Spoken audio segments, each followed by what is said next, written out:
UAE-യിൽ എല്ലാം സാധാരണ നിലയിലാണെന്നും മുൻപത്തതിനേക്കാൾ കരുത്തോടുകൂടി രാജ്യം ഉയരുമെന്നും ഷെയ്ഖ് മുഹമ്മദ് വ്യക്തമാക്കിയിരുന്നു. അബുദാബി ടിവിക്ക് നൽകിയ അഭിമുഖത്തിലാണ് UAE പ്രസിഡന്റ് ആദ്യ സന്ദേശം നൽകിയത്.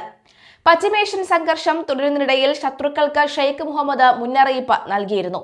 UAE മനോഹരമായ നാടാണ്, അത് കണ്ട് ആരും തെറ്റിദ്ധരിക്കരുത്. ഞങ്ങൾ എളുപ്പം കീഴടക്കാവുന്ന ഇരകൾ അല്ല എന്നും UAE-യുടെ അകം കരുത്തുറ്റതാണെന്നും അദ്ദേഹം പറഞ്ഞു. ജനങ്ങൾ രാജ്യത്തിനൊപ്പം ഒരുമിച്ച് നിൽക്കുന്നു.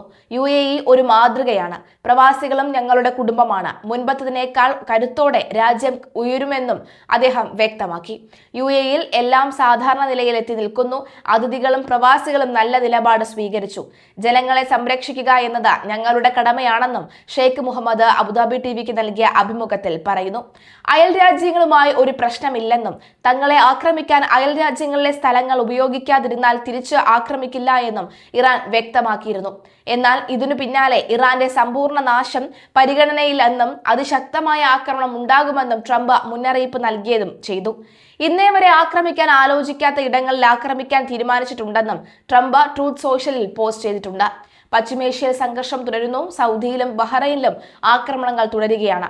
സൗദിയിലെ പ്രിൻസ് സുൽത്താൻ എയർബേസിന് നേരെ ആക്രമണം ഉണ്ടായി. ആളൊഴിഞ്ഞ മേഖലകളിൽ മിസൈൽ വീണു.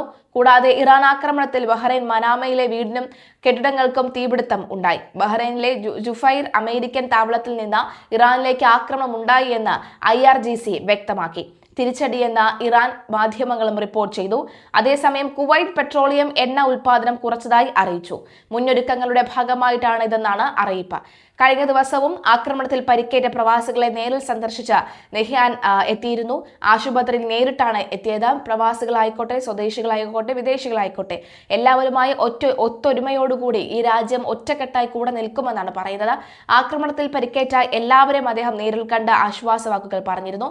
ഒപ്പം ആശുപത്രിയിൽ എല്ലാ ചികിത്സയും ഈ ഗവൺമെന്റ് നൽകുമെന്ന് പറയുന്നു. മാത്രവുമല്ല, ആക്രമണത്തിൽ പരിക്കേറ്റ അല്ലെങ്കിൽ ആക്രമണത്തിൽ തകർന്ന കേടുപാടുകൾ സംഭവിച്ച വീടുകൾക്കുള്ള നാശനഷ്ടങ്ങളും കൃത്യമായി തന്നെ ഈ ഗവൺമെന്റ് നൽകുമെന്നും അദ്ദേഹം വ്യക്തമാക്കിയിരുന്നു. എന്തായാലും സംഘർഷ സാധ്യത അയവില്ല. ഓരോ ദിവസം കഴിയുമ്പോഴും വളരെ ശക്തമായി മുന്നോട്ട് പോയിക്കൊണ്ടിരിക്കുകയാണെന്നാണ് വ്യക്തമായിക്കൊണ്ടിരിക്കുന്നത്.